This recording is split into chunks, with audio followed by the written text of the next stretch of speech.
मिंबर नूर पर जलवाबार उलमाए ज़वील एहतराम सादात असातीन मिल्लत हाज़रीन अहले सुन्नत व जमात, अस्सलामु अलैकुम व रहमतुल्लाहि व बरकातुहू। अल्हम्दुलिल्लाह अल्हम्दुलिल्लाहिल हन्नानिल मन्नान अल्लज़ी खलक़ल इंसान व अल्लमहुल बयान वस्सलातु वस्सलामु अला रसूलिही सय्यिदिल इंसि वल जान व अला आलिही व अस्हाबिही ज़विल खैरि वल इहसान, अम्मा बअद। फ़अऊज़ु बिल्लाहि मिनश शैतानिर रजीम, बिस्मिल्लाहिर रहमानिर रहीम। वल्लाहु गालिबुन अला अम्रिही, सदक़ल्लाहु मौलानल अज़ीम। बारगाह रिसालत मुआब सल्लल्लाहु अलैहि वसल्लम में एक बार दुरूद पाक का हदिया पेश करें। अल्लाहुम्मा सल्लि अला सय्यिदिना मुहम्मदिन मअदनिल जूदि वल करम व आलिहि व अस्हाबिहिल किराम व इब्निहिल करीम व बारिक व सल्लिम सलातन दाइमतन सरमदन अबदा।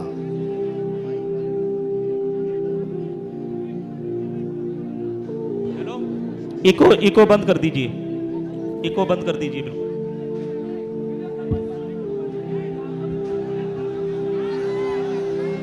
नारे तकबीर, नारे रिसालत, शेरे हिंदुस्तान, गाज़िए मिल्लत, खलीफा हुजूर ताजुश शरिया, नारे तकबीर, नारे रिसालत। माशाअल्लाह, सुभान अल्लाह। फिर के गली गली तबाह ठोकरें सबकी खाई क्यों, दिल को जो अक्ल दे खुदा तेरी गली से जाए क्यों। मेरे अजीज़ों, आपकी बेचैनी और बेकरारी मैं देख रहा हूँ, और मालोनी की इस सरजमीन पर इस तरह खुले मैदान में मेरी ये दूसरी मर्तबा आमद है। मैं सबसे पहले गुफ्तगू का आगाज़ करता हूँ हदीए तशक्कुर के साथ मुहिब्बे गिरामी जनाब असलम शेख साहब। मैंने तो उनका नाम एक नेता के हिसाब से ही सुना था, लेकिन जिस तरह से वो एक दीनी जलसे में ग़ुलाम मुस्तफ़ा बनकर काम कर रहे हैं, मैं ये कहूँगा ये तवाज़ो इनकिसारी तुम्हें बहुत बुलंदी पर ले जाएगी। इसलिए कि जो अकड़ता है वो जड़ से उखड़ता भी है, और आजिज़ी व इनकिसारी जो करता है अल्लाह उसे बहुत बुलंदी पहुँचाता है। मैं एक बात और आपको कह दूं, आज ये सारे हसीन चेहरे और ये जोश और जज्बा जूं का तूं वैसी ही बाकी है जो चंद साल पहले मैं देख कर गया था। पता नहीं यहाँ के जिम्मेदारान उलमाए ज़वील एहतराम ने आज ही की तारीख क्यों ली थी, मुझे नहीं मालूम। शायद हो सकता है पहले से तयशुदा जलसा होगा, आपका सालाना जलसा होगा, लेकिन मेरे लिए आज की ये तारीख है कि आज के दिन जालिमों की जंजीरें तोड़कर हम बाहर निकले थे। ये अल्लाह तबारक व तआला की उसकी कुदरत का निज़ाम है। याद रखो, जुल्म के साथ अगर तुम नशे में चढ़कर ये सोचते हो कि हर चीज़ को मैं अपने पैरों से पामाल कर सकता हूँ, नहीं। अल्लाह अगर ना चाहे तो तुम एक मच्छर को भी नहीं रोक सकते, एक छोटी सी चींटी को भी तुम कैद नहीं कर सकते, और अगर अल्लाह चाह ले तो बादशाह भी कैद में जा सकता है। सारा निज़ाम कुदरत है। आज वैसे मैं जलसे नहीं कर रहा ज़्यादा, ये हमा हमी, ये गहमा गहमी लोगों के निज़ाम को देखकर, और भी बहुत सारे मसाइल, जब अपनी बात वैसी ही पहुंच जाती है तो भीड़ भाड़ में लोग यहाँ पर सुनने कम आते हैं, देखने ज़्यादा आते हैं। लेकिन भला हो, असलम शेख साहब की शायद ये कारस्तानियाँ हों, उनकी मेहनत हो, या फिर दीगर अहबाब की, बग़ैर परमिशन के हम नहीं करते। एक इलाके में बड़े साहब हैं, ओहदेदार हैं, वो कहने लगे कि नहीं, इस मौलाना का तो यहाँ नहीं हो सकता। हमने उनसे पूछा, क्यों साहब? अफगानिस्तान का तालिबान मेहमान बन सकता है और हिंदुस्तान में जन्म लिया सलमान नहीं आ सकता। ये कैसी मुनाफिकत है, कैसी मुनाफिकत है। हम तो यहाँ की मिट्टी में रहने वाले लोग, और मरे तो भी यहीं पर दफन होने वाले लोग। हम पर ही ये शक है, जिसको तुम पूरा का पूरा आतंकवाद घोषित कर चुके हो और उसको सजा संवार करके बुलाते भी हो, बिठाते भी हो। और जो लोग अपनी जानें इस वतन के लिए दे चुके, अपना खून यहां पर बहा चुके, उन पर अभी भी तुम्हारा शक है। इनका हाल तो यही है, गुड़ खाते हैं और गुलगुले से परहेज करते हैं। बड़ा बड़ा गुड़ निकल जाते हो और गुलगुले से परहेज है। हमारे बारे में शक है। हमारी पीढ़ियां यहां पर निकल गईं। इन चेहरों को देखकर आज भी लोगों को मैं आज ये कहना चाहता हूं, ये सियासत का बुरा हो जिन्होंने इस देश में नफरत और जहर की एक ऐसी फिजा फैला दी है कि लोग एक दूसरे का चेहरा देखने से डरने लग गए। किसने किया ये सब? अब तो आंख खोलना चाहिए। मैं सिर्फ मुसलमानों से नहीं कह रहा, बिरादराने वतन जो यहां पर मौजूद हों, दूसरी जमात के लोग, दूसरे मजहब के लोग, वो भी इन तमाम सियासतों को पहचाने जो इस देश पर अटैक से अटैक करते रहे। यहां से प्लेन हाईजैक करके ले जाकर जिनके यहां पर रखा गया हो, वो सब आज मेहमान बन गए। कोई पूछने वाला नहीं है। अरे वो भी जुब्बा, कुब्बा, टोपी, दस्तार सब लेकर के आया। और आपने सारी न्यूज देखा होगा, और ये सारे चाटुकारी उसके पीछे पीछे घूमते भी रहे। अब पूछो आतंकवाद कहां गया, दहशतगर्दी कहां गई, टेररिज्म कहां गया? ये सब के बाद पता ये चलता है कि तुम्हें तकलीफ इन चीजों से नहीं है, तकलीफ ईमान से है, इश्क़े मुस्तफा से है।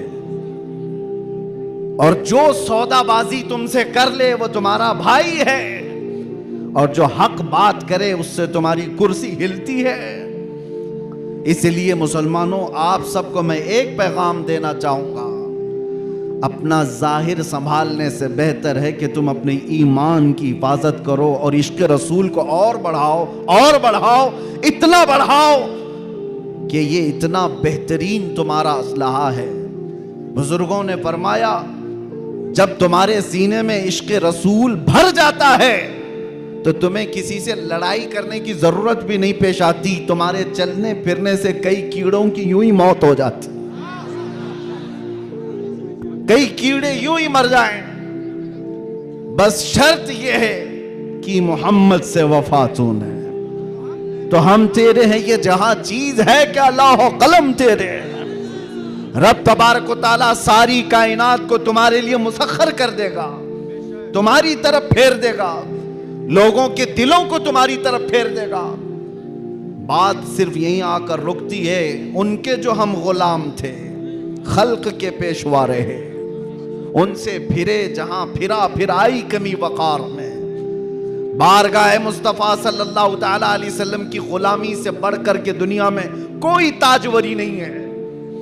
मुर्शिद किरामी हुजूर ताजुश शरिया रहमतुल्लाहि तआला अलैहि फरमाया करते, बुल हवस सुन, सीमो जर की बंदगी अच्छी नहीं, उनके दर की भीख अच्छी, सरवरी अच्छी नहीं। मैं ज्यादा तकरीर नहीं करूंगा, लेकिन एक बात ये बता करके जाऊंगा, तुम्हारी आज जो पोजीशन है ये बनाई गई है। दुनिया सियासत में हमारे चेहरों को हजार बदनाम करने की कोशिश करे, लेकिन ये झूठे हैं, ये मुनाफिक हैं। हमने इनको देखा है। एक तरफ वो अंग्रेज भी था जो इनकी हरकतें करता था। अंग्रेजों ने भी क्या किया, कुछ उलमा वो हैं जिनको काला पानी की सजा दे रहे थे। अंडमान निकोबार में 12-12 साल कैद रख करके काला पानी की सजा में उलमा को मार दिया। अल्लामा फजल हक खैर आबादी की कब्र भी अंडमान निकोबार में है। अंग्रेजों ने सिर्फ इसलिए कि उन्होंने हक बात का ऐलान किया था तो सजा इनायत अहमद काकोरवी, किफायत अली काफी को भरे बाजार में फांसी पर चढ़ा दिया गया। और वही अंग्रेज है कुछ उलमा को नजराने दे दे करके पाल रहा है। ये तारीख की सच्चाइयां मैं बता रहा हूं। नौजवानों, तारीख उठा करके देखना, अंग्रेजों के जमाने में वो कौन उलमा थे जिनको माहाना वजीफा मिलता था। इंग्लैंड की विक्टोरिया की तरफ से उनको हदिया आया करता था। मौलाना, क्या आप मदरसा भी चला सकते हो? आपके मदरसे के लिए फुल सपोर्ट भी होगा। क्यों भाई, ये मुनाफिकत क्यों है? ये अंग्रेज एक तरफ उलमा को सूली पर चढ़ा रहा है और यही अंग्रेज कुछ उलमा को माहाना पैसे दे करके पाल रहा है, मदरसे बनाने पर सपोर्ट कर रहा है। पता ये चला कि इन मुनाफिकों का सिर्फ एक हाल है, एक हाल है, जो इनकी बोली बोलेगा वो आलिम क्या, वो सब क्या उनका भाई है। और जो अल्लाह और रसूल की मोहब्बत की बात करेगा वो सूली पर चढ़ाया जाएगा। और हमें आज गवारा है, हम खुशी से इस बात को पसंद करते हैं, जालिमों के तलवे चाटने से बेहतर है कि सूली के फंदे को तुम लिया जाए। इसलिए कि तारीख तलवे छाटने वालों की नहीं लिखी जाती, सलाहुद्दीन की लिखी जाती है। तारीख शहाबुद्दीन की लिखी जाती है, तारीख खालिद बिन वलीद की लिखी जाती है, तारीख सैफुल्लाहिल मसलूल की, उमर इब्न खत्ताब की लिखी जाती है। आज नौजवानों, जैसे भी मामलात आए हैं, हम हर चीज में कंप्रोमाइज करते हैं। आपके इलाके में जो भी मसाइल होंगे आप आते होंगे अपने एमएलए के पास, अपने कारपोरेटर के पास, और अगर कुछ दिक्कतें हो तो मैं मशवरा भी देता हूं। पानी नहीं है, बिजली नहीं है, सड़क नहीं है, गटर नहीं है, नाले नहीं है, ये जरूरियात है जिंदगी। अगर ना हो तो सब्र कर लेना, सब्र कर लेना। एक रोटी ना भी मिले तो सब्र कर लेना, लेकिन एक बात याद रखना, नामूस रिसालत पर कोई समझौता नहीं है। वो जान है हमारी, और जान है तो जहान है।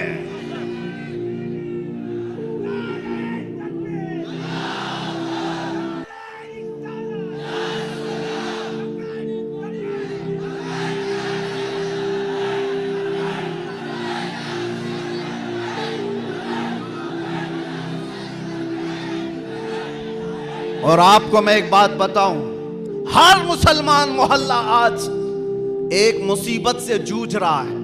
एक मुसीबत, शर्म भी आती है मुझे कहते हुए और दर्द भी होता है। हर क्राउडेड मुसलमान मोहल्ला जो है वो नशा की आफत से जूझ रहा है। कौन बेचता है नशा, कौन करवाता है और कौन करता है? मैं अंदर रह करके सारे हालात देख करके आया हूं मेरे अजीज, सब चीजें देख करके आए, नशे की सारी किस्में भी पता है। इन मोहल्लों में ज्यादा क्यों बिकता है? कौन सपोर्ट करता है इनको? कौन सपोर्ट करता है? इसलिए कि दुनिया जानती है कि इनको नशा दे दे दे करके सुलाते रहो, इसलिए कि जिस दिन ये जाके कई लोगों की नींद हराम करते। ये उम्मत मुस्तफा है, ये उम्मत मुस्तफा है। कफन अपने कंधे पर लेकर चलने की आदत है इसे। ये फाका कश मौत से डरता नहीं, जरा रूह मोहम्मदी इसके बदन से निकाल दो। अंग्रेजों ने 100 साल पहले कहा था। मैं आपको बता रहा हूं, नशा दे करके, हुस्न दे करके, माल की लालच दे करके, न जाने क्या क्या नशे में तुम्हें धुत कर दिया गया। लेकिन मैंने देखा है मेरे अजीजों, बरसों तक वो नौजवान जो नशा के एडिक्ट थे, सुबह शाम सुबह शाम, और जिनको जानबूझ करके प्लानिंग के साथ नशा का एडिक्ट बनाया गया है।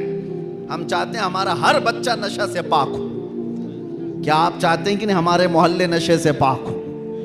लेकिन मैं उनको भी जानता हूं जो इन मोहल्लों को नशा बांटते हैं, वो किसके कारस्तानियां हैं, वो किनके कारिंदे हैं, वो किसके एजेंट हैं, पता है। नशा आता कहां से, बिकता कैसे और इनको कौन सपोर्ट करता है, ये सब की सब जड़ में अगर आप जाएंगे तो एक ही चीज है, इनको इतना नशा आवर चीजों से सुला दिया जाए कि ये बात करने के काबिल ना रहे। लेकिन मेरा विजदान ये कहता है दुनिया ने सालों भर इनको नशा दे दे करके सुलाया। कभी कभार मैं भी सोचता था ये वो नौजवान है जो सुबह से शाम तक नशे में रहते हैं, या शाम को नशा ले ले तो सुबह तक उठने का कोई सवाल नहीं पैदा होता, इनसे क्या मुस्तकबिल की उम्मीद की जा सकती है।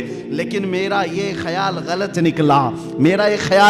निकला, इसलिए कि सारी दुनिया मिल करके नशा बांट करके जिस कौम को सुला रही थी, हमने एक बार आई लव मोहम्मद कहा, हर मोहल्ला जागता हुआ नजर आ रहा है।